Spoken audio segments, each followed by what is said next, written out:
మా బాధ ఏమి కాదండి. మా అమ్మగారు అయితే అలాగా లేరు. కానీ మా అమ్మగారి బంగారం అన్న మాకు ఆధారంగా ఉంటుంది, జ్ఞాపకంగా ఉంటుందని అడుగుతున్నామండి. ఎవరు లేని ఒక డెడ్ బాడీ ఉండొచ్చు, అతను కోయేటోడు పట్టించుకోకపోవచ్చు, ఇన్ని నెంబర్స్ కూడా పట్టించుకోకపోవచ్చు. అతను వచ్చి కేర్ తీసుకొనేసి ఒక డెడ్ బాడీని ఇంటికి పంపించాలంటే ఒక 10 రూపాయలు ఎక్కువ తీసుకోవడంలో నష్టమే ఉన్నది.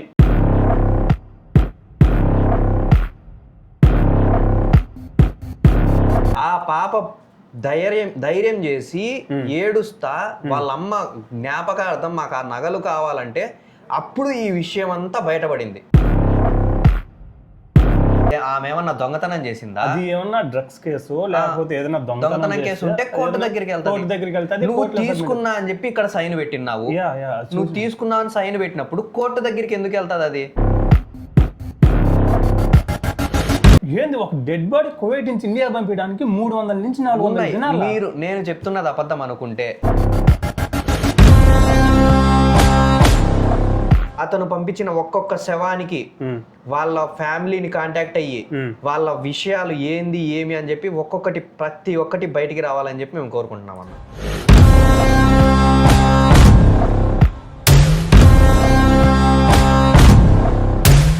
ప్రూఫ్తో మాట్లాడాలి కాబట్టి మేము చూపిస్తున్నాం. ప్రూఫ్తో ఉన్నది కాబట్టి ప్రూఫ్ ఇక్కడ జే మురళి అని ఉన్నది చూడండి, మీకు కాస్తుందో లేదా. జే మురళి అని ఉన్నారు కదా, అతని పేరే.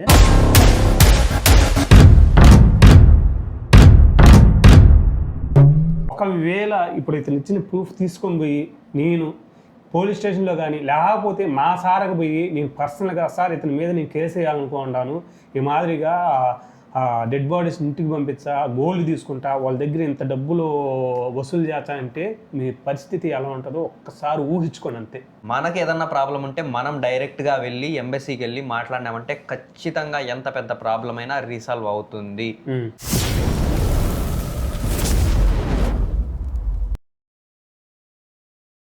హాయ్ అండి, అందరికీ నమస్కారం. This is NS vlogs. అందరూ ఎలా ఉంటారు? బాగున్నారా?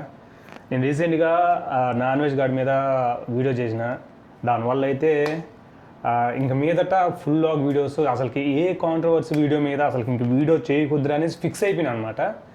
కానీ రీసెంట్గా ఈ మధ్యన టిక్టాక్లో అయితే ఎక్కువ చూస్తున్నాను అనమాట.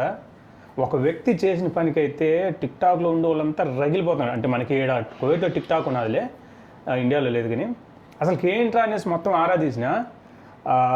రీసెంట్గా పోయిన క్రిస్మస్కి లక్ష్మి అనే ఒక ఆవిడ, కుమారి అనే ఒక ఆవిడ కువైట్ వాళ్ళతో పాటు బయటికి ఏడాదిలోకి వెళ్ళి ఖైమా ఉంటుంది, మామూలుగా గొడవతో వేస్తా అనమాట ఖైమా.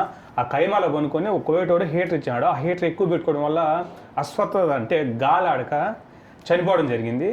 చనిపోవడంకు కాకపోతే అది చనిపోయింది, ఆమెని పోస్ట్ మార్క్ చేసి ఇంటికి కూడా పంపించేసాను అనమాట. నేను ఒక వీడియో పెడతాను, ఆ వీడియో చూడండి. అంటే తన కూతురే కదా, తన కూతురే ఆమె ఒక వీడియో అయితే పంపించింది. ఆ వీడియో కూడా మీకు నేను దీంట్లో పెడతాను, చూడండి. మరి మా అమ్మగారు కాలిపిల్ల కుమారి గారండి కువైట్ దేశంలో పనిచేస్తూ చనిపోయారండి. మరి మా అమ్మగారిని క్షేమంగా మా అమ్మగారి బాడీ మాకు అప్పగించారు, ఆఖరి చూపు మాకు అందించారండి.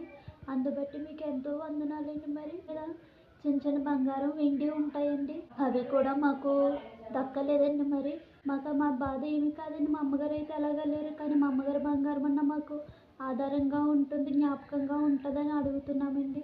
కానీ ఆవిడ వీడియోలో ఏం చెప్తానంటే వాళ్ళ అమ్మ బంగారం అయితే మిస్ అయిపోయింది అనేసి అన్నాడు, రాలేదు అని ఆ వీడియోలో అయితే చెప్పింది. అసలుకి ఏంటి ఆ కుమారి ఎవరు, అసలుకి ఏం జరిగింది, ఈ వీడియో ఆ బంగారం ఎట్టపోయింది ప్రతి ఒక్కరికి తెలియాలా, గవర్నమెంట్కి వెళ్ళాలి, మెయిన్గా మన ఇండియన్ ఎంబసీకి కూడా తెలియాలా అని ఈ వీడియో అయితే చేయడం అయితే జరుగుతుందన్నమాట. దీంట్లో ఎటువంటి బూత్ పదాలు కానీ దీంట్లో ఎటువంటి పార్టీని తీసుకోవడం లేదు. మామూలుగానే ప్రతి ఒక్కరికి తెలియాలా అసలుకి ఎందుకు జరుగుతుంది, ఏ విధంగా అసలుకి ఇలాంటివన్నీ ఎందుకు జరగాల్సి వస్తుంది అనేది. ఇతని పేరు వచ్చి జాబిరు. ఫస్ట్ ఆ బంగారం గురించి ఎట్టబోయింది అని స్టార్ట్ చేసింది ఇతను. అసలుకి ఎత్తనాడు కనుక్కుందాం, అసలు ఆ బంగారు కథ ఏంది, ఆ కుమారి ఆవిడ ఏంది, అసలుకి ఎలా ఎక్కడ చనిపోయింది, ఆ బంగారం ఎట్లా మిస్ అయిపోయింది అని ఇతను అడిగే కొనుక్కుందాం. హాయ్ జాబీర్, ఎలా ఉన్నారు? బాగున్నారు. ఓకే, ఏం జాబీర్ ఏంది ఇది? నేను చూస్తా గత ఒక్క వారం నుంచి ఎక్కువ అతని పేరేం పేరు? జీలకర్ర మురళి గారు. అతని మీద అయితే ఈ మాదిరిగా చనిపోయిన వాళ్ళ దగ్గర నుంచి బంగారం డబ్బులు ఎక్కువగా ఫ్రాడ్గా తీసుకుంటున్నారనేసి అంటున్నారు. అసలుకి కుమారి ఎవరు, అసలుకి ఏం జరిగింది, అసలు ఆ బంగారు కథ ఏంది ఒకసారి చెప్పండి మాకు. ఖచ్చితంగా అన్న. పోయిన నెల డిసెంబర్ 25వ తేదీ క్రిస్మస్ రోజే ఓకే వాళ్ళు కువైట్ వాళ్ళు ఖైమా వేసుకొని అక్కడికి వెళ్ళడం జరిగింది, ఎడార్లోకి వెళ్ళడం జరిగింది. ఓకే ఎడార్లోకి వెళ్ళిన తర్వాత ఇక్కడ మనకు తెలిసిందే కదా చలికి హీటర్లు వేసుకుంటాం. ఆ హీటర్లు వేసుకొని రూమ్లో ఉండి ఇద్దరు చనిపోవడం జరిగింది. ఎవరెవరు? కుమారి అనే ఆమె, ఇంకొక ఆమె పేరు కళావతి. కుమారి కళావతి. ఓకే దోజా కళావతి. వీళ్ళిద్దరూ చనిపోవడం జరిగింది. ఎవరు? కుమారి, దోజా కళావతి. వీళ్ళిద్దరూ ఒకటే రోజు అదే స్పాట్ లో చనిపోవడం జరిగింది. అదే స్పాట్ లో అంటే ఒకటే కోవిడ్ దగ్గర సెపరేట్ ఒకటే కోవిడ్ దగ్గర ఇద్దరు అదే రూమ్ లో చనిపోయినారు. ఓకే అదే రూమ్ లో చనిపోయినారు. దాని తర్వాత యాక్చువల్ గా ఇక్కడ ఉన్న ప్రాసెస్ ఏంది, ఇక్కడ ఎవరైనా చనిపోతే ఆ జీలకర్ర మురళి రాయాలనే అతను వచ్చి ఆ డెడ్ బాడీకి సంబంధించిన పవర్ ఆఫ్ అటర్నీ అంటారు, దీనికి సంబంధించిన ఏమి జరిగినా నాదే పూచి అని చెప్పి సైన్ పెట్టేసి ఆ డెడ్ బాడీని హ్యాండ్ ఓవర్ అంటే అతని ద్వారా పనులు చేపిస్తాడు. అసలుకి జీలకర్ర మురళికి ఈ డెడ్ బాడీకి సంబంధం ఏంటి? అది ఆయన రాజకీయ పలుకుబడితో చేసుకున్నాడో ఎట్లా చేసుకున్నాడో తెలియదన్న. యాక్చువల్గా అయితే డైరెక్ట్ ఎంబసీని కాంటాక్ట్ అవ్వాలా, ఎంబసీని కాంటాక్ట్ అయితే దానికి అంతో ఇంతో ఖర్చు అవుతుంది. నేను అడిగేది ప్రాసెస్. నేను కూడా అడిగేది ఏంటంటే అది ఎంబసీకి సంబంధించింది, కోవిడ్ వాళ్ళకి సంబంధించింది. ఏదైనా డెడ్ బాడీ ఏదైనా ఎవరన్నా కోవిడ్ వాళ్ళలో చనిపోతే ఎంబసీ కేర్ తీసుకోవాలి కదా, అసలు ఇతను ఎందుకు ఇన్వాల్వ్ అవుతుంది? ఎంబసీ కేర్ అంటే అన్న, ఎంబసీ ఏం చేస్తుంది, ఫస్ట్ పేపర్ సెకండ్ పేపర్ అని ఉంటుంది. ఓకే ఆ ఫస్ట్ పేపర్ సెకండ్ పేపర్ మనము ఈ హాస్పిటల్స్ తిరిగి మార్చురీ తిరిగి డెత్ సర్టిఫికేట్ తెచ్చుకున్నామంటే ఎంబసీ ఆ ఫస్ట్ పేపర్ సెకండ్ పేపర్ ఇచ్చిన తర్వాత ఇంకా మన పనులు మనం చేసుకొని మనం తిరిగి పంపించుకోవాలి. ఉన్న ప్రాసెస్ యాక్చువల్ గా అయితే ఇది. ఎంబసీకి డెడ్ బాడీకి ఏమీ సంబంధం ఉండదు. ఎంబసీకి డెడ్ బాడీకి ఏమీ సంబంధం ఉండదు. ఎంబసీకి ఎటువంటి సంబంధం ఉండదు పంపించడంలో, ఇండియాకి పంపించడంలో వాళ్ళకి ఇన్ఫర్మేషన్ వెళ్తుంది. మనము తిరిగి పని చేసుకొని పేపర్లన్నీ కలెక్ట్ చేసుకొని ఎంబసీలో సబ్మిట్ చేస్తే అంటే ఆ డెడ్ బాడీకి సంబంధించిన ఎవరైనా వాళ్ళు ఫ్యామిలీ కావచ్చు ఫ్రెండ్స్ కావచ్చు, అయినా కావచ్చు, ఎవరైనా వాళ్ళు తిరిగి ఆ పేపర్లు ఆ డెత్ సర్టిఫికేట్ ఇవన్నీ తీసుకొని ఎంబసీకి వెళ్ళినారంటే embassy first paper second paper అని ఉంటుంది. ఆ ఫస్ట్ పేపర్ సెకండ్ పేపర్ ఇచ్చిన తర్వాత పాస్పోర్ట్ క్లోజ్ చేసి పాస్పోర్ట్ స్టాంప్ వేసి పంపిస్తారు. అంతవరకే ఎంబసీ పని. ఈ తిరగడం మన వాళ్లకు తెలియకనో లేదంటే కొందరు పనులలో ఎక్కువ ఉండో వాళ్ళు బిజీ లైఫ్ లోనో, ఇప్పుడు మనం ఇక్కడికి వచ్చింది 10 రూపాయలు సంపాదించుకునేదానికి, ఆ సంపాదనలో పడి ఈ తిరగడం భారం అనుకొని అతన్ని ఇది చేసుకున్నారు. ఎవరు? జీలకర్ర మురళిని. అసలుకి అతని ఈ పనులు ఎందుకు చేయాల్సి వస్తుంది? అసలుకి ఇప్పుడు ఒక డెడ్ బాడీ అయిన తర్వాత, ఇప్పుడు నేనే ఉన్నాను కోవిడ్ ఇంట్లో, మా కోవిడ్ ఇంట్లో ఎవరో ఒకరు చనిపోతారు, అది కోవిడ్ వాళ్ళు చూసుకుంటారు లేకపోతే ఇండియన్ ఎంబసీ చూసుకుంటారు. అసలు ఇతను ఎందుకు ఇన్వాల్వ్ అవుతున్నాడు వీటికి? మనుషుల్ని ఇండియన్ ఎంబసీ వరకు చేర్చడం లేదన్న, ఫస్ట్ పాయింట్ ఇది. ఓకే, ఇప్పుడు మీరేమన్నారంటే జీలకర్ర మురళి అనే మధ్యలో అడ్డుకట్టగా నిలబడిపోతున్నాడు, ఒక వాలంటీర్ గా పనిచేస్తున్నాడు అంటారు మీరు, అంతేనా? ఇప్పుడు వాలంటీర్ అనే పదానికి కూడా చాలా దూరంగా ఇతను పనిచేస్తున్నాడు. ఇప్పుడు వాలంటీర్ అంటే ఏందన్నా, నా స్వతహాగా నేను వచ్చి పని చేసిస్తానని చెప్పేదాన్ని వాలంటీర్ అంటారు. అతను వాలంటీర్ అని చెప్పుకుంటూ దాని ముసుగులో వెనక నుంచి డబ్బులు ఆగడము. ఒక్కొక్క డెడ్ బాడీని మీరు కావాలంటే పబ్లిక్ లో అయినా అడిగి చూడండి, ఒక్కొక్క డెడ్ బాడీకి 350 400 దినాలు తీసుకున్న రోజులు కూడా ఉన్నాయి. ఏంది ఒక డెడ్ బాడీ కోవిడ్ నుంచి ఇండియా పంపించడానికి 300 నుంచి 400 దినాలు? నేను చెప్తున్నది అబద్ధం అనుకుంటే మీరు ఇప్పుడు ఇక్కడ ఇది అయిపోయిన తర్వాత అట్లా బయటికి పోతా ఎవరైనా తెలుగు వాళ్ళు కనిపిస్తే జీలకర్ర మురళి డెడ్ బాడీకి ఎంత తీసుకుంటాడు అని అడగండి, 5-10 మందిని అడగండి. అప్పుడు మీకు నిజాలు తెలుస్తాయి. దాని తర్వాత ఆ ఒక డెడ్ బాడీని ఇంటికి పంపించడానికి ఎగ్జాక్ట్గా అయ్యే ఖర్చు మనం పంపించుకోవాలంటే, తొందరగా పంపించుకోవాలంటే డెడ్ బాడీ బాక్స్ 80 దినార్లు అవుతుంది. టికెట్ రానుపోను టికెట్ వేస్తారు డెడ్ బాడీకి, రానుపోను టికెట్ వేస్తారు 150 దినార్లు, 230 దినార్లు అవుతుంది. ఓకే, కొరియర్ ఛార్జెస్ ఎక్కువ ఉన్న రోజుల్లో, అంటే బాడీ అనేది కొరియర్ లో పంపిస్తారు కదా, కార్గో ఛార్జెస్ ఎక్కువ ఉన్న రోజుల్లో 10-20 అటు ఇటు అవుతుంది. టోటల్ వేసుకున్న 250 దినార్ల కంటే ₹1 ఎక్కువ కాదు. ఓకే, ఆ మనిషి పని వదులుకొని వచ్చి చేస్తున్నాడు కాబట్టి that is the my question. నేనేమంటున్నానంటే ఇప్పుడు ఎవరు లేని ఒక డెడ్ బాడీ ఉండొచ్చు, అతను కోవిడ్ పట్టించుకోకపోవచ్చు, ఇండియన్ ఎంబసీ కూడా పట్టించుకోకపోవచ్చు. అతను వచ్చి కేర్ తీసుకొనేసి ఒక డెడ్ బాడీని ఇంటికి పంపించాలంటే ఒక 10 రూపాయలు ఎక్కువ తీసుకోవడంలో నష్టమే ఉన్నది, అది మేము కూడా తప్పు పట్టట్లేదు అన్న. నువ్వు చేసినావు డైలీ వేజెస్ ప్రకారము రోజుకు ఒక 10 దినాలు తీసుకుంటావో 15 దినాలు తీసుకుంటావో నువ్వు తీసుకో. కానీ 350 400 దినాలు అంటే దగ్గర మీద ఎంత ఎక్స్ట్రా తీసుకుంటా అంటారు? దగ్గర మొత్తం ప్రాసెస్ అయిపోను 100 నుంచి 80 నుంచి 100 దినాలు ఎక్కువ తీసుకుంటున్నారు. ఓకే, అంటే మన ఇండియా డబ్బులు దాంట్లో కన్వర్ట్ చేస్తే 30,000 అవుతుంది. 30,000. ఓకే సరే, అది కూడా మేము వదిలేసిన్నాం. ఏదో చేసుకొని సస్తున్నాడు అని చెప్పి మేము వదిలేసిన్నాం. నిన్న మాకు మొన్న చనిపోయిన మా కూతురు ఒక ఆడబిడ్డ ఏడుస్తా మా అమ్మ గుర్తులు మాకు రాలేదు అని చెప్పి వీడియో పెట్టిన దానివల్ల మేము మొత్తం దాని 2K అంతా లాగినాం. లాగిన తర్వాత మీకు నేను చూపిస్తాను. కుమారి ఆమె పేరు మీరు చూడండి, కావాలంటే పైన గవర్నమెంట్ సింబల్ రాకుండా మొత్తం వేసుకోండి. ఓకే ఓకే, ఇక్కడ కావాల్సింది కుమారి. అతను హ్యాండ్ ఓవర్ చేసుకున్న ఐటమ్స్ అన్ని ఇవి: ఒక నల్లపూసల దండ, ఒక గోల్డ్ చైన్, 2 రింగులు, చెవు రింగులు, 2 చేతి వేలు రింగులు, ఓకే, ఒక బంగారుది, ఒక సిల్వర్ అదయ్యా రాస్తున్నారు ఇక్కడ సిల్వర్, 2 కాలు మెట్టెలు. ఇది నల్లపూసల దండ అంటే తాలిబొట్టు అంటారు కదా. ఓకే ఓకే, అది కూడా 2 కాలు మెట్టెలు. సో ఇవి తీసుకున్నాడు. మొత్తం ఎవిడెన్స్ అండి. ఇది అంతా మొత్తం ఇది బ్లర్ చేసేస్తాను. అతన్ని యాక్చువల్గా అది బయటికి రాకూడదు అన్న, మామూలుగా రాకూడదు, ఎందుకంటే ప్రూఫ్ తో మాట్లాడాలి కాబట్టి మేము చూపిస్తున్నాం. ప్రూఫ్ తో ఉన్నది కాబట్టి ప్రూఫ్ ఇక్కడ జే మురళి అని ఉన్నారు చూడండి, మీకు కాస్తుందో లేదా, జే మురళి అని ఉన్నారు కదా అతని పేరే. ఆ నెంబర్ కూడా రాసిన అనమాట, సివిల్ ఐడి నెంబరు అతని పేరు ఇది జే మురళి. సో ఇతను హ్యాండ్ ఓవర్ చేసుకునేట్టుగా ఆ బంగారం ఇతను హ్యాండ్ ఓవర్ చేసుకునేట్టుగా ఇక్కడ ఆయన సైన్ చేసినాడు, దాని కిందనే నెంబర్ కూడా రాసిన అనమాట. మనకు ఆధార్ కార్డ్ నెంబర్ ఎట్లో కువైట్లో సివిల్ ఐడి నెంబర్, అది అందరికీ తెలిసిందే. సివిల్ ఐడి ఖచ్చితంగా రాసుకుంటాను. అంటే నేను ఇప్పుడు మన డెడ్ బాడీ ఎవరికైనా కానీ అప్పగిచ్చే ముందర ఖచ్చితంగా ఇస్తారు, ఇండియాలో అయినా కూడా ఇస్తారు. ఖచ్చితంగా ఎవరు అసలు ఆ డెడ్ బాడీని టేక్ కేర్ చేసుకుంటున్నారో వాళ్ళ సైన్, వాళ్ళ సివిల్ ఐడి తీసుకొని ఆ డెడ్ బాడీ మీద ఉండే ఏ వస్తువు అయినా అతనికే ఇచ్చేస్తారు కదా. సో ఇప్పుడు మేము ఈ క్వశ్చన్ ఎత్తిన దాని వల్ల అతను ఏం చెప్తున్నాడు, కోర్టులో ఉన్నాయి, జడ్జి దగ్గర ఉన్నాయి, వచ్చిన తర్వాత ఇస్తాను అని. వచ్చిన తర్వాత నువ్వు ఇస్తానంటే అప్పటికి నువ్వు తీసుకున్నట్టే కదా. కోర్టులో జడ్జి లేకిందే పోతా, అసలు కోర్టుకి ఎందుకు పోతుంది? అదే ఆమె ఏమన్నా దొంగతనం చేసిందా? అది ఏమన్నా డ్రగ్స్ కేసు లేకపోతే ఏదైనా దొంగతనం కేసు ఉంటే కోర్టు దగ్గరికి వెళ్తావు.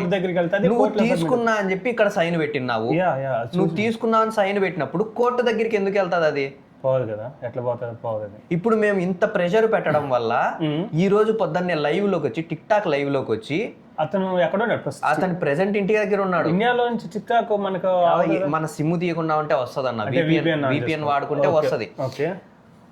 లైవ్ కి వచ్చి ఏమంటున్నాడు, ఏదైందో నాకు తెలియదు, నేను 23వ తేదీ వస్తాను, 24వ తేదీ కువైట్లో దిగుతాను, 24వ తేదీ వచ్చి ఆ సామాన్లన్నీ అప్పగిచ్చేస్తాను అంటున్నాడు.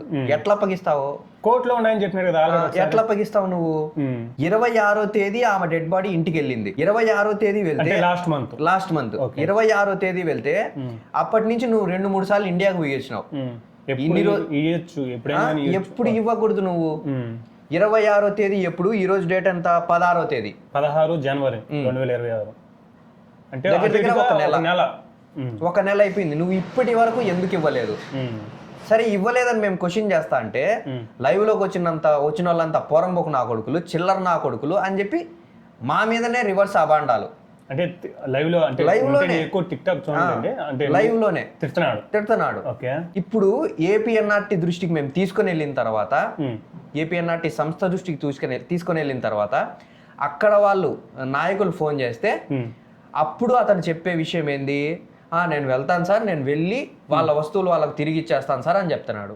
ఇప్పుడు వాళ్ళ వస్తువులు వాళ్ళకి తిరిగి ఇచ్చేస్తా అన్నప్పుడు ఇట్లాంటి పనులు చేసేవాడిని ఇండియన్ ఎంబసీ వాళ్ళు ఎందుకు యాక్షన్ తీసుకొని అతన్ని పక్కన పెట్టేయడం లేదు? అతను పక్కన పెట్టేస్తే చేసేవాళ్ళు 100 మంది లేకపోవచ్చు. కువైట్లో బ్రతుకు తెరువు కోసం వచ్చి ఎంబసీ చుట్టూ తిరుక్కుంటా వాళ్ళ పనులు చేసి ఇచ్చేదానికి 100 మంది లేకపోవచ్చు. ఎవరో 1-2 ఖచ్చితంగా ఉంటారు కదా. నువ్వు చెప్పింది కరెక్టే. మనం అతను డబ్బులు తీసుకున్నాడు అంటే ఓకే, వాట్ ఎవర్, అతను చేసే పనికి ఇంటికి తీసుకుంటాడు. పంపించాడు కాబట్టి డబ్బులు తీసుకోవడంలో తప్పు లేదు. అసలుకి ఈ కుమారి అనే ఆవిడ ఎక్కడ పని చేస్తుంది?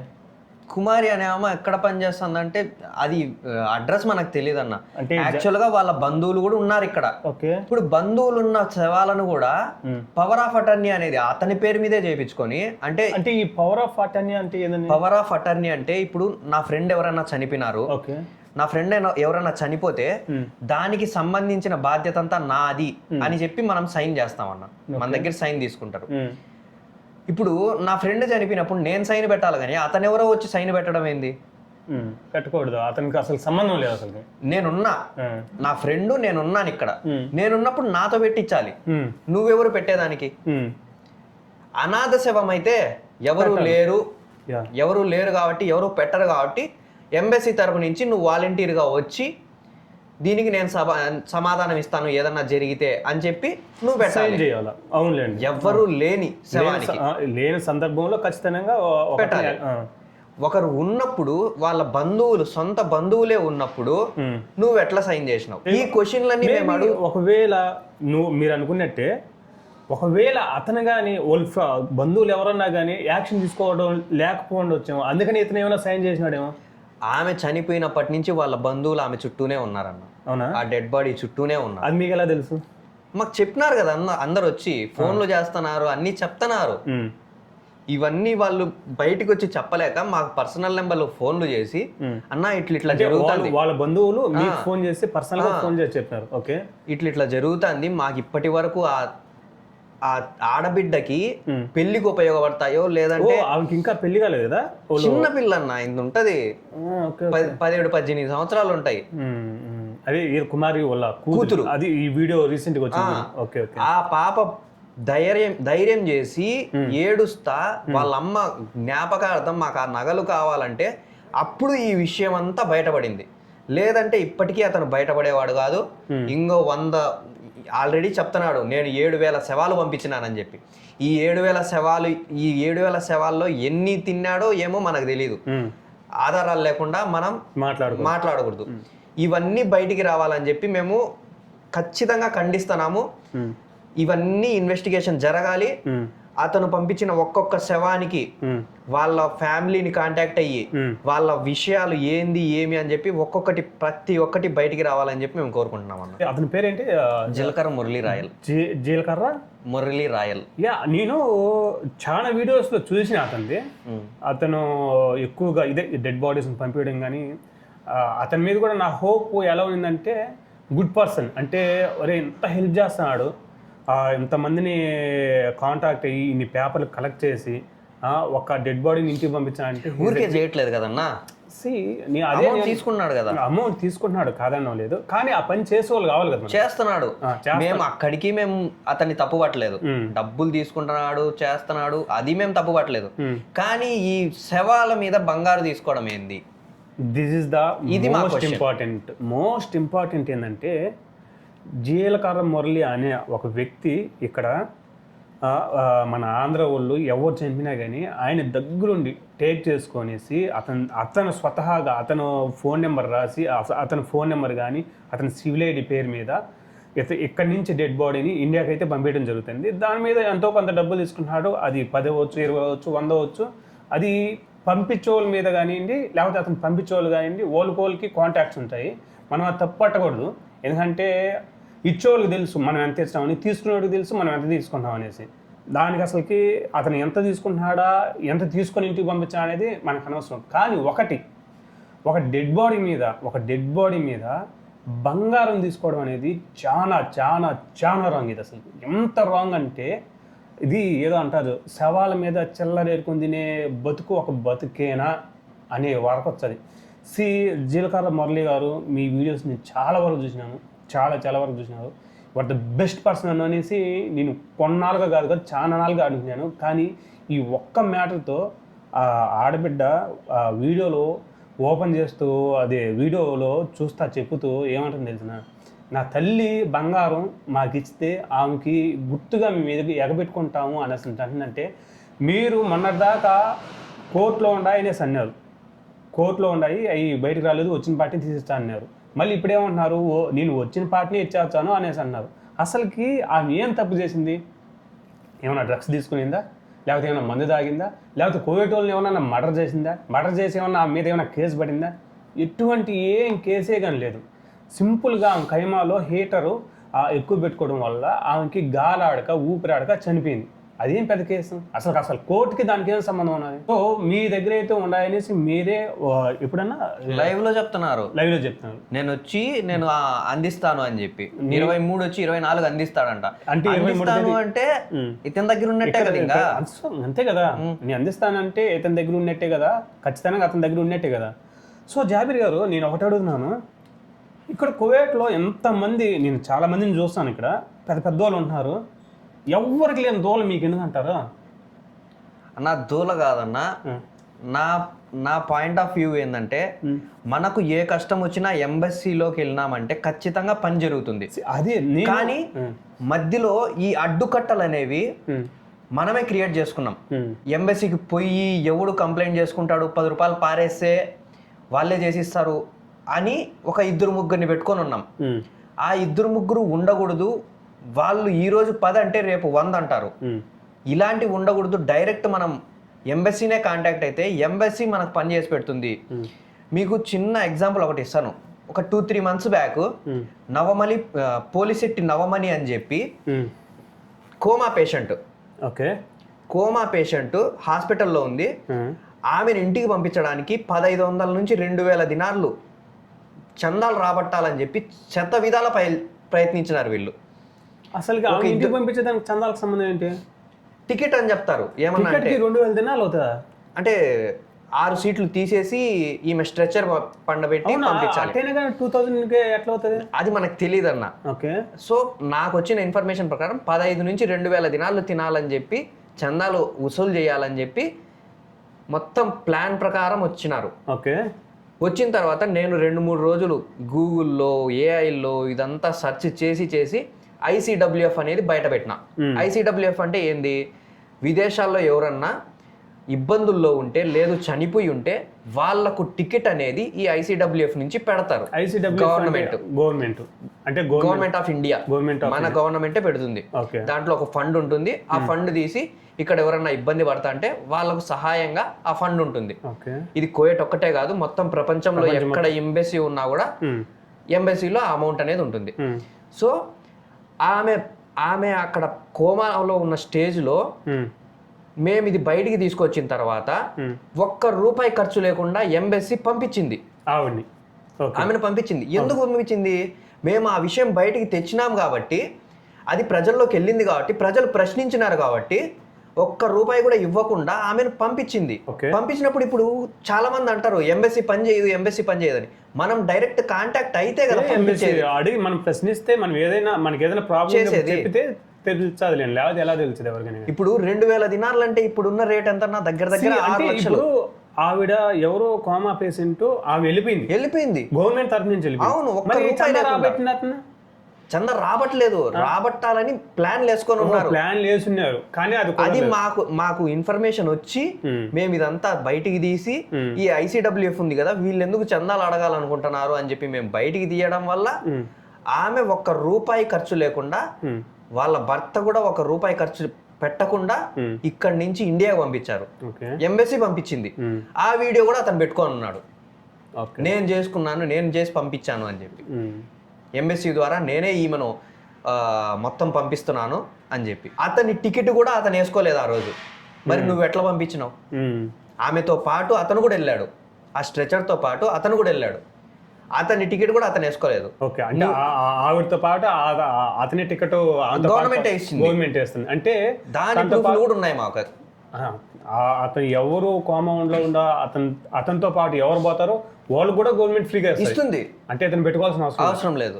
ఇతను ఎప్పుడు డెడ్ బాడీ కానీ పేషెంట్లతో కానీ వెళ్ళాలన్నా కూడా అతని టికెట్ కూడా గవర్నమెంటే ఇస్తుంది. డెడ్ బాడీకి ఇంతకుముందే కదా మీరు గవర్నమెంట్ కి సంబంధం లేదు, ఇది ICWF కి సంబంధం. అప్లై చేసుకుంటే, మనం డైరెక్ట్ వెళ్ళి అప్లై చేసుకుంటే పంపిస్తారు. కానీ మన వాళ్ళు ఏమంటే అది గవర్నమెంట్ నుంచి డబ్బులు రావాలంటే లేట్ అవుతుంది కదా, 3 రోజులు 4 రోజులు వారం పడుతుంది కదా, ఇంత టైం మనకెందుకు, ఈ రోజు చనిపోతే ఈ రోజు సాయంత్రానికి మనకి ఇంటికి వెళ్ళిపోవాలి శవం ఓకే ఓకే అనే ఉద్దేశంలో మనం డబ్బులు పెట్టుకొని పంపిస్తున్నాం. అప్పుడు 230 దినాలు ఖర్చు అవుతుంది. 230 దినాలు ఒకవేళ డబ్బులు మనం పెట్టుకుంటే. లేదు గవర్నమెంట్ తరఫున ఐసీడబ్ల్యూఎఫ్ తరఫున నుంచి పోవాలంటే కొంచెం లేట్ అవుతుంది. ఓకే. కానీ బాడీ అనేది ఖచ్చితంగా ఇంటికి అయితే చేరుతుంది. ఆ బాడీతో పాటు ఒక మనిషిని కూడా పంపిస్తారు. పోవాలనుకుంటే పంపిస్తారు. అంటే వాళ్ళు గవర్నమెంట్ తరపున ఉన్న వాలంటీర్కి అయితే వాళ్ళు ఇస్తారు. పర్సనల్ గా మనం ఎవరన్నా వెళ్ళాలనుకుంటే మన టికెట్ మనం పెట్టుకోవాల్సిందే. ఇప్పుడు ఇతను జీలకర్ర మురళి అనే అతను అసలుకి గవర్నమెంట్ తరపు నుంచి వాలంటీర్గా పనిచేస్తున్నాడా లేకపోతే ఆయన స్వతహాగా ఇలాంటి ఇతన్ని ఎప్పుడో పెట్టినారన్న. అంటే వాలంటీర్గా ఉన్నాడు ఎప్పుడో పెట్టినారు. మధ్యలో చాలా క్లాషెస్ వచ్చి ఒక 2-3 సార్లు బయటికి తరిమేసి ఎంబెస్సీ నుంచి మళ్ళీ పోయి కాళ్ళు చేతులు పట్టుకొని మళ్ళీ పోవడము. అంటే ఎంబెస్సీకి సెకండ్ ఆప్షన్ దొరకట్లేదు. ఓకే. అంటే ఇంక వేరే దొరకడం లేదు, ఇంకొక మనిషి వచ్చి చేయడానికి మనిషి దొరకట్లేదు. అంటే దానికి ఏమైనా ఫార్మాలిటీస్ ఎక్కువగా? ఫార్మాలిటీస్ కాదన్న. అంటే ఇప్పుడు అతనంటే చెప్పాను కదా, ఒక డెడ్ బాడీకి 80 నుంచి 100 దినాలు తీసుకుంటున్నాడంటే ఇంకా అతనికి అదే పని, ఇంకేం పని లేదు. వేరే బిజినెస్ లేవో పెట్టుకొని ఉన్నాడు, షాపులు పెట్టుకున్నాడు, అదేదో పెట్టుకున్నాడు. అవి అట్లా జరుగుతూ ఉంటాయి. ఇతని పర్సనల్ పని ఇది ఒక్కటే. ఇప్పుడు నేను వచ్చాను, నేను ఇంత ముందు డ్రైవర్ గా చేసుకుంటా ఉన్నాను, ఇప్పుడు షాప్ పెట్టుకున్నాను, నా పని ఇది. మీరున్నారు, మీరు ఇంట్లో డ్రైవరు, మీరు పోలేరు, నేను పోలేను. యాక్చువల్గా చెప్పాలంటే నేను పోలేను, మీరు పోలేరు. సో ఇట్లా ఒక మనిషి ఎంబెస్సీకి దొరకడం లేదు. మొత్తంగా అక్కడే ఉండి ఈ డెడ్ బాడీలకు సంబంధించి ఎవరన్నా ఇబ్బందులతో వస్తే అక్కడ ఉండి మాట్లాడి చేసి ఇచ్చేదానికి ఒక మనిషి దొరకట్లేదు. సెకండ్ ఆప్షన్ ప్లస్ అవుతుంది అంతే. సో నేనేమంటాను అంటే జాబిర్ గారు, ఇప్పుడు కోవిడ్లో నేను మళ్ళీ ఇదే క్వశ్చన్ అడుగుతున్నాను. కోవిడ్లో ఇంతమంది ఉన్నారు కదా, అందరికీ తెలుసు 90% అతను చేసేది ఫ్రాడ్ అని తెలుసు కదా, ఎవరు నోరెప్పంది మీరే ఎందుకు ఇస్తున్నారు? నేను ఇంతకుముందు కూడా అతను ఎవరు రాజంపేటలో ఎవరో ఒక అతను ఆ ఎడారిలోంచి తీసుకొచ్చారా మీరు, శివ అని అతను తీసుకొచ్చినప్పుడు ఒకవేళ బై మిస్టేక్ అతను కోవేటోడికి కానీ తెలిసి ఉంటే నువ్వే కానీ తీసుకొచ్చినా అంటే మీ సిచ్యువేషన్ ఎట్లుంటుందో ఒకసారి అర్థం చేసుకోండి. ఎందుకంటే ఎవరికి తెలియని విషయం, కోవిడ్ గవర్నమెంట్కి వ్యతిరేకంగా మీరు పనిచేసినట్టు అవుతుంది ఖచ్చితంగా. మీరు ఇంత డేంజర్గా ఒకవేళ రేపు ఫ్యూచర్లో ఏదన్నా, ఇప్పుడు మీ ఇది షాప్ ఉన్నది, అతనే ఒక 10 మందిని తీసుకురావచ్చు, లేకపోతే కోవిడ్ ఎవరితో మాట్లాడవచ్చు, నీ షాప్ని క్లోజ్ చేయడం, 10 మందిని తీసుకొచ్చి నేను కొట్టడము చేయడం. ఒకవేళ ఈ విధంగా చేస్తే మీ సిచ్యువేషన్ ఏంది? మీ ఫ్యామిలీ మీ మీద ఆధారపడి ఉంటుంది, మీ ఫ్యామిలీ సంగతి ఏంటి? ఖచ్చితంగా అన్న అవన్నీ ఆలోచించాలి. కానీ మేము ఏది వెళ్ళినా లీగల్గా వెళ్తున్నాము, అన్ని ప్రూఫ్లతోనే వెళ్తున్నాం. నేను ఏ పని చేసినా ప్రూఫ్ లేకుండా ఏ పని చేయను. ప్రూఫ్ ఉంటేనే 100% ఇది జరిగింది అని నాకు తెలిస్తేనే నేను దాంట్లోకి ఎంటర్ అవుతాను. ఇప్పుడు మీకు ఈ ప్రూఫ్ చూపించాను, ఈ ప్రూఫ్ లేకుంటే నేను మీతో మాట్లాడేవాడిని కూడా కాదు ఇంతసేపు. సో నేను లీగల్గా వెళ్తున్నాను కాబట్టి, లీగల్గా వెళ్ళేటప్పుడు ఈరోజు నాకు ఇబ్బంది రావచ్చు, రేపు పొద్దున దేవుడు అనేవాడు నా తరపున ఉంటాడు కాబట్టి లీగల్గా వెళ్తున్నాం కాబట్టి 10 మందికి సహాయం చేయాలని వెళ్తున్నాము. ఖచ్చితంగా ఈరోజు నాకు ఇబ్బంది వచ్చినా కూడా నేను ఇట్లే నిలబడతాను. నా ఫ్యామిలీకి కూడా నేను ఇదే చెప్తున్నాను, నా వల్ల మీరు ఇబ్బంది పడరు, ఇది పక్కా. అది మీ ఫ్యామిలీకి మీరు ఇచ్చే ధైర్యం ఖచ్చితంగా. ఇంతకుముందు నీ పైన ఆల్రెడీ 10 మంది దాడి చేయడానికి కూడా వచ్చారని కొంతమంది అయితే చెప్పడం జరిగింది. ఇది ఎంతవరకు నిజం? దాడి చేయడానికంటే కువైట్లో అంత ధైర్యం ఎవరికి లేదన్నా. అది అందరికీ తెలుసు. ఫోన్లు చేసి బెదిరించడం జరిగింది. ఇదే జీలకర్ర మురళి అంటే ఎట్లా బెదిరించారా? నీకేం అవసరం రా, నీ ఫ్యామిలీని చూసుకుంటాము, నిన్నేసేస్తాము అని చెప్పి చేయడం జరిగింది. అంటే ఇంటికాడ మీ ఫ్యామిలీకి జోలికి పోతామని చెప్పి చేసినారు. బట్ అన్ని ధైర్యాలు ఎవరికి లేవు కాబట్టి, అంటే ఇప్పుడు మీరు నన్ను ఒక దెబ్బ కొట్టేటప్పుడు నేను కూడా ఒక దెబ్బ కొట్టేదానికి ట్రై చేస్తాను కదా. సో అది ఆలోచించుకొని నేను చెప్పిన వాళ్ళకి, వాళ్ళు ఏది చెప్పినారో నేను దానికి సమాధానం చెప్పిన, అక్కడికి అది అయిపోయింది. దాని తర్వాత ఫోన్లు చేసినారు, అయిపోయింది. రావాలనుకుంటే ఎవరైనా రావచ్చు, ఇప్పటికి కూడా రావచ్చు. జహరాలో అల్ హతీమ్ మాల్ షాప్లోనే కూర్చొని ఉంటాను, ఎవరైనా రావాలనుకుంటే రావచ్చు, నో ప్రాబ్లం. అంటే ఏంటి డేరింగ్ చేస్తాను మీరు కూడా? నా డేర్ అని కాదన్నా, ఎవరైనా వచ్చి తగలాలి, జాబీర్ని కొట్టాలి అనుకుంటే రండి, కొట్టండి. దాని తర్వాత విషయాలు దాని తర్వాత ఉంటాయి. అంటే బెదిరించారంటారా? ఇప్పుడు బెదిరించారా మీరు? నేను బెదిరియలేదన్నా, వాళ్ళు నన్ను బెదిరించినారు కాబట్టి నేను నా తరపు నుంచి నేను చెప్పుకున్నాను. నేను లీగల్ గానే వెళ్తాను. ఇప్పుడు నువ్వు వచ్చి నన్ను కొట్టినా కూడా నేను దెబ్బ తింటాను.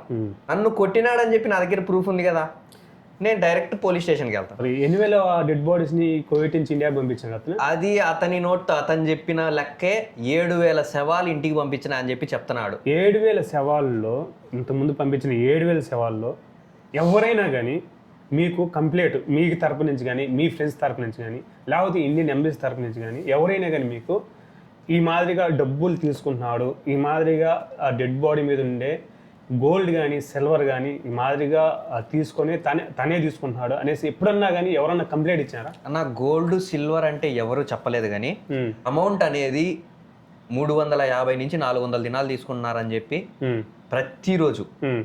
ప్రతిరోజు ఎవరో ఒకరు చెప్తానే ఉంటారన్న. 350 నుంచి 400 దినాలు మనకు డెడ్ బాడీకి ఇంటికి పోవడానికి ఖర్చు మహా అంటే 250 దినాలు ఖర్చు అవుతుంది. 350 నుంచి 400 తీసుకున్నాడు అని చెప్పి ప్రతిరోజు వాయిస్ మెసేజ్లు పెడతారు, ఫోన్లు చేస్తారు. ఇంత అంటే నేను అతని మీద ఆపోజిట్ గా అనుకొని చేస్తారు, కానీ నాకు అతని మీద పర్సనల్ గా ఎటువంటి ఇబ్బంది లేదు. అంటే అదే నేను కూడా అడుగుతున్నాను, మీకు ఆయనకి ఏమన్నా పాలిటిక్స్ పరంగా ఏదన్నా ఉన్నదా, లేకపోతే మీ ఫ్యామిలీకి ఆయన ఫ్యామిలీకి ఎటువంటి గొడవలన్నా ఉన్నాయా, లేకపోతే ఆయన మీరు కువైట్లో ఉన్నప్పుడు ఆ జిలకర్ర మురళి అనే వ్యక్తి మీ ఏదైనా బిజినెస్లో కానీ లేకపోతే మీ వ్యవహారాల్లో కానీ ఏదన్నా ఎంటర్ అయిన రోజులు ఏమైనా ఉన్నాయా, అందుకేమన్నా కానీ మీలాంటి కక్షలు ఏమైనా సాధిస్తారా ఆయన మీద అని మా డౌట్ మేము అడుగుతున్నాం. దానికి సమాధానం అతన్ని నేను ఇప్పటి వరకు ఒక్కసారే కలిశానన్న, హవల్లీ పార్క్ లో కువైట్ లోనే. అది మొన్ననే ఒక 10-15 రోజుల కిందట ఒక్కసారే కలిశాను. అంతకు ముందు అతను ఎవరో కూడా నాకు తెలియదు. అతని పేరు తెలుసు, అతను చేసే పని తెలుసు. అతని మీదే కదా మీ యుద్ధం, ఎప్పటి నుంచో నేను చాలా వీడియోల నుంచి కూడా చూసాను. యుద్ధం ఏం లేదన్న, అతను చేసే పని తప్పు అని నేను చెప్తున్నాను అంతే. అంటే అతని మీదే కాదులే, ఎవరు ఏదైనా కానీ తప్పు చేస్తే తప్పు చేస్తానని చెప్తాం అంతే. ఒక టిక్ టాక్ లో ఎతనే వాయిస్ షేర్ చేస్తారు, ఇంకా చాలా మంది అయితే. నేను అంటే టిక్ టాక్ ఎక్కువ చూడను. ఎప్పుడన్నా ఏదన్నా పెద్ద ఇంపార్టెంట్ విషయం మనకు జరుగుతుందరా అన్నప్పుడు మాత్రమే అది ఓపెన్ చేస్తా, లేకపోతే అసలు ఓపెన్ చేయను. ఇలాంటి విషయాల్లో ముందు తలగా ఎవరిదన్నా ఉంటుందంటే జాగ్రత్త ఉంటుంది. అసలు ఎందుకు పోతున్నాడు ఏమో నాకు ఒకసారి అనిపిస్తుంది, ఇలాంటి లేనిపోని గొడవల్లోకి ఎందుకు తల దూర్చాడు, ఇతని వల్ల వాళ్ళ ఫ్యామిలీకి ఏమైనా రిస్క్ ఉంటుందేమో, లేకపోతే వాళ్ళు ఏదన్నా కువైట్ వాళ్ళ తరపు నుంచి కానీ కువైట్ వాళ్ళ పోలీసు వాళ్ళ తరపు నుంచి కానీ ఏదైనా రిస్క్ ఏమైనా చేస్తారేమో చెప్పలేము. డబ్బుల కోసం ఎవరైనా దిగజారవచ్చు, ఈవెన్ కువైట్ వాడు కావచ్చు, కువైట్ వాడు పోలీసు వాడు కావచ్చు. మళ్ళీ అంత దరిద్రంగా అయితే లేదులే వ్యవహారం ఇక్కడ, కానీ స్ట్రిక్ట్గానే పోతుంది. కానీ అతను జిలకర్ర మురళికి ఈ మాదిరిగా కంప్లైంట్ కానీ మనం ఎంబీసీకి రేజ్ కానీ చేసినాం అనుకో, లేకపోతే మనమే స్వతహాగా పోయి ఈ మాదిరిగా డెడ్ బాడీల మీద నుంచి గోల్డ్ తీసుకొని తన ఫ్యామిలీకి రిటర్న్ ఇవ్వకుండా అతని దగ్గరే పెట్టుకుంటున్నాడు అనేసి ఒకవేళ కంప్లైంట్ కానీ ఎవరన్నా చేస్తే తన పరిస్థితి ఏంటంటారు? ఖచ్చితంగా చేసినామన్నా. ఆల్రెడీ చేసినారా? ఆల్రెడీ మెయిల్ ఇదంతా పోయింది. దేనికి? ఇండియన్ ఎంబసీకి. ఇండియన్ ఎంబసీకి వెళ్ళింది. అక్కడ మీటింగ్స్ జరుగుతున్నాయి, అతను రావాలి, అతను వచ్చిన తర్వాత ఇంట్రాగేషన్ ఉంటుంది, దాని తర్వాత ఏం జరుగుతుందనే మేము వెయిట్ చేస్తున్నాము. కానీ మాకు తెలిసిన సమాచారం ప్రకారం అతను 23వ తేదీ వస్తాను, 24వ తేదీ హ్యాండ్ ఓవర్ చేస్తాను అంటే మమ్మల్ని తప్పు పట్టాలని చెప్పి నన్ను నా గురించి మాట్లాడిన ప్రతి ఒక్కరూ దొంగలే అని తప్పు పట్టి ఆ అమ్మాయికి నగలు ఇచ్చేసేదానికి ట్రై చేస్తున్నారు. So okay, no problem. ఇక్కడ మేము దొంగలైనా కూడా ఆ ఆడబిడ్డ జీవితం నిలబడుతుంది కాబట్టి మాకు ఎటువంటి ఇబ్బంది లేదు. మా final end of the day మా పాయింట్ ఏంటంటే ఆ ఆడపిల్లకి, ఆ ఆడకూతురికి వాళ్ళ అమ్మ నగలు చేరాలి అంతే. మీ గోల్? మా గోల్ అది మాత్రమే. ఇప్పుడు టిక్ టాక్ లో చేసే వాళ్ళ రచ్చ అంతా ఏంటంటే అతను ఆల్రెడీ 90% నేను 2 రోజులు అని చూస్తున్నా లేవు. ప్రతి ఒక్కరు చెప్పేది ఏంటంటే అతన్ని ఇంకా నమ్మరు అని కొంతమంది అంటా ఉంటే, కొంతమంది ఏమంటా అంటే అరే బాయ్ తీసుకుంటారా, ఒక మహా అంటే 100 దినాలు ఎక్కువ తీసుకుంటాడేమో, మన డెడ్ బాడీని అయితే క్షేమంగా ఇంటికి చేర్చాడు కదా అనేసి కొంతమంది వాదన అయితే ఉన్నది. కానీ అతను డబ్బులు తీసుకోకపోయినా అతను స్వతహాగా చేసినా చేయకపోయినా కానీ అతను వాలంటీర్ అవ్వచ్చు కాకపోవచ్చు, డెడ్ బాడీ మీద మాత్రం డెడ్ బాడీల మీద వాళ్ళు మీకు అప్పగించిన ఒక బంగారం కావచ్చు, ఒక సిల్వర్ కావచ్చు, అది మొత్తం వాళ్ళ కూతుర్లు అంటే ఆ డెడ్ బాడీకి సంబంధించిన వాళ్ళ తనయుడికి కానీ, లేకపోతే తన తల్లికి కానీ, లేకపోతే తన తండ్రికి కానీ, లేకపోతే వాళ్ళ కూతురికి కానీ, వాళ్ళ కొడుకు కానీ సంబంధించిన వస్తువులు అయ్యి వాళ్ళు ఖచ్చితంగా చేర్చాలా. చనిపోయి 1 నెల అవుతా ఉన్నాయి కానీ ఇంతవరకు ఆ వస్తువులు మీరు చేర్చలేదంటే ఇది ఖచ్చితంగా ఫ్రాడ్ కిందకే వస్తుంది. జీలకర్ర మురళి గారు ఎవరు నమ్మరండి ఇలాంటి తప్పులు చేర్చి. ఇంకా రాబోయే కాలంలో అసలుకి ఎవరో నమ్మరు. జీలకర్ర మురళి సారీ అతని పేరు కూడా నాకు సరిగ్గా తిరగడం లేదు. జీలకర్ర మురళి అంటే అసలు ఎవరు కూడా నమ్మకం పోగొట్టేసుకుంటారు. మీకు ఒక మంచి ఫ్యాన్ బేస్ ఉంది. నేను కూడా మీకు ఒక మంచి ఫ్యాన్. ఎందుకంటే కువైట్లో ఒక అనాథశవం అంటే అసలుకి ఎవరు పట్టించుకోరు. ఎవరికి కొంతమంది ఇండియాలో పేదవాళ్ళు ఉంటారు, వాళ్ళకి దగ్గరుండి కూడా పంపించిన రోజులు కూడా ఉన్నాయని మీరు చాలాసార్లు విన్నాను. ఒక జీలకర్ర మురళి మంచి వ్యక్తి, కానీ ఒక డెడ్ బాడీని మీరు ఇంటికి పంపించే వెనకల డబ్బులు తీసుకోవడం కానీ, బంగారం తీసుకోవడం కానీ. ఇప్పుడు ఇతను అంటున్నాడు, ఇతని వాదన ఏంటంటే ఈ డెడ్ బాడీ మీదే ఇంత గోల్డ్ తీసుకున్నాడు, ఇంతవరకు ఇవ్వలేదంటే మీరు 7,000 డెడ్ బాడీలు వీటి నుంచి కువైట్ నుంచి ఇండియాకి పంపించారంటే వాటిల్లో ఎంత తీసుకొని ఉండొచ్చు అనే వాదన వీళ్ళది. ఎంత డబ్బులు తీసుకుండొచ్చు అనేసి వాదన వెళ్ళి. మీరు దయచేసి దయించి ఒకవేళ మీ దగ్గర కానీ ఆ బంగారం ఏదన్నా ఉంటే దయచేసి ఆ ఆడబిడ్డకి అందజేర్చాలనేసి చాలా మనస్ఫూర్తిగా కోరుకున్నా. ఒకవేళ ఈ వీడియో నేనైతే ఖచ్చితంగా రేపు సోషల్ మీడియాలో అయితే పెట్టేస్తాను. దానికి మీకు ఒకలా ఏదన్నా బ్యాడ్ కామెంట్స్ ఏమైనా రావచ్చు. మీరేమన్నా నా కోసం నా గురించి ఏమన్నా ఎతకాలా, నాకేమన్నా దమ్కి ఇవ్వాలా, చేయాలనేసి అనుకునే అనుకో, నేను నేను అదేలియాలో ఉంటా. స్ట్రీట్ 27 అదేలియా, గత 2 స్ట్రీట్ 27. భాషగాడు ఇల్లు ఆడ అని చెప్పినంటే ప్రతి ఒక్కరు చెప్తారు. ఇది నేను మళ్ళీ చెప్తాను, ఇది మన ఇండియా కాదు. నేను ఏదన్నా ఎవరి గురించి అన్న వీడియో పెట్టేసిన పాటిని ఎస్ఐలను అడిగి, సిఐలను అడిగి, లేకపోతే ఒక 10 మందిని వేసుకోవచ్చి భయపెట్టేదానికి. మా సార్ ఎలాంటి వాడు అనేది ఆల్మోస్ట్ అందరికీ తెలుసు. He is a judge. ఆయన పెద్ద వాళ్ళకి 6 లేసి అంత హై స్టేజ్లో ఉంటారు. ఒకవేళ ఇప్పుడు ఇతను ఇచ్చిన ప్రూఫ్ తీసుకొని పోయి నేను పోలీస్ స్టేషన్లో కానీ, లేకపోతే మా సార్కి పోయి నేను పర్సనల్గా సార్ ఇతని మీద నేను కేసు వేయాలనుకుంటాను, ఈ మాదిరిగా డెడ్ బాడీస్ ఇంటికి పంపించా, గోల్డ్ తీసుకుంటా, వాళ్ళ దగ్గర ఇంత డబ్బులు వసూలు చేస్తానంటే మీ పరిస్థితి ఎలా ఉంటుందో ఒక్కసారి ఊహించుకోండి అంతే. జస్ట్ మీ ఊహకు వదిలిపెట్టేస్తాను. సో మీకు ఒక రేంజ్ ఉన్నది, మీకు ఒక పదవి, ఒక హోదా ఉన్నది, అది నిలబెట్టుకుంటానని నా మనస్ఫూర్తిగా కోరుకుంటున్నాను. జాబిర్ గారు ఇంకా లాస్ట్కి మీరు ఏమంటారు చెప్పండి. లాస్ట్ పాయింట్ మాదేం లేదన్నా, ఖచ్చితంగా ఆడబిడ్డ బంగారు అనేది ఆ ఆడబిడ్డకు చేరాలి. అది ఆమె తల్లి గుర్తుగా పెట్టుకుంటుందో లేదంటే ఆ పాప పెళ్లికి ఉపయోగించుకుంటుందో అది వాళ్ళ ఇష్టము. ఆ ఆడబిడ్డకి న్యాయం జరగాలని మేము కోరుకుంటున్నాం. ఖచ్చితంగా న్యాయం జరిగే వరకు మేము పోరాడతాం. నాది బీటెక్ సివిల్ ఇంజనీర్ అయిపోయిందన్న. బీటెక్ సివిల్ ఇంజనీర్ అయిపోయిందా? మరి ఇక్కడ ఏం చేస్తాం? ఏదైనా మంచి ఉద్యోగం చేస్తా అంటే యాక్చువల్గా నాకు ట్రావెలింగ్ అంటే ఇష్టము. అట్లా తిరుగుదామని చెప్పి కోయేట్కి వచ్చిన. యాక్చువల్గా ఓకే, తిరుగుదామని కోయేట్కి వస్తే అది అట్లా అయిపోయింది. మనకి ఏదన్నా ప్రాబ్లం ఉంటే మనం డైరెక్ట్గా వెళ్ళి ఎంబసీకి వెళ్ళి మాట్లాడినామంటే ఖచ్చితంగా ఎంత పెద్ద ప్రాబ్లం అయినా రీసాల్వ్ అవుతుంది. ఇది నా లాస్ట్ మాట ఎంబసీ గురించి. చాలా మందికి తప్పుడు ఆలోచన ఉంది ఎంబసీ గురించి. ఆ ఆలోచనని నేను ఈరోజు బ్రేక్ చేస్తున్నా. ఖచ్చితంగా వెళ్ళండి. హెల్ప్ లైన్ నెంబర్లు ఉన్నాయి. మీరు అక్కడికి వెళ్ళినారంటే మన తెలుగు వాళ్ళ పర్సనల్ నెంబర్లు కూడా ఇస్తున్నారు. ఇది ఎందుకంటే నా దగ్గర ఉన్నాయి కాబట్టి నేను చెప్తున్నా.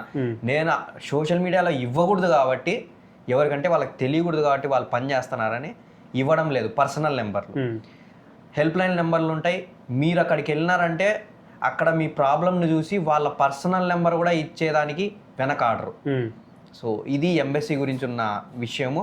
ఖచ్చితంగా వెళ్ళండి, పని జరుగుతుంది. సో అదే అండి, మామూలుగా అయితే ఆ ఆడబిడ్డ ఎందుకు ఏడ్చాల్సి వచ్చింది ఈ వీడియోలో వాళ్ళ తల్లి బంగారం కోసం అనేది. ఇప్పుడు ఆమె చనిపోయి కూడా రేపు పొద్దున కొన్ని వేల శవాలకే ఆమె న్యాయం చేసింది.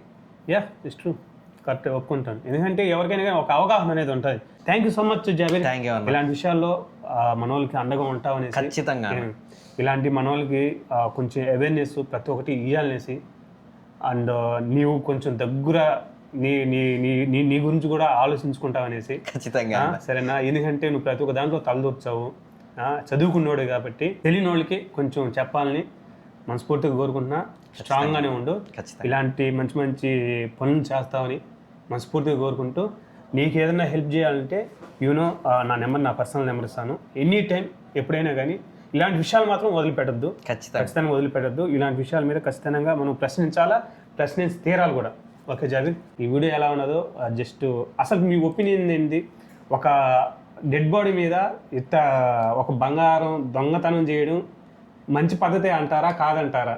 అది తప్పో కాదో మీరు కామెంట్ చేయండి. ఆ కామెంట్ పెట్టి నేను మళ్ళీ ఒకవేళ వీలైతే ఆ జీలకర్ర మురళి అనే అతని దగ్గర కూడా నేను ఇంటర్వ్యూ తీసుకుంటా. అసలు ఆయన ఎందుకు ఈ పని చేయాల్సి వచ్చింది అనేది ఖచ్చితంగా తీసుకుంటా.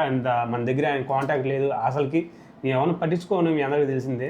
కానీ ఈ విషయం నాకు తప్పు అనిపించింది కాబట్టి ఈ విషయం నేను పట్టించుకున్నా.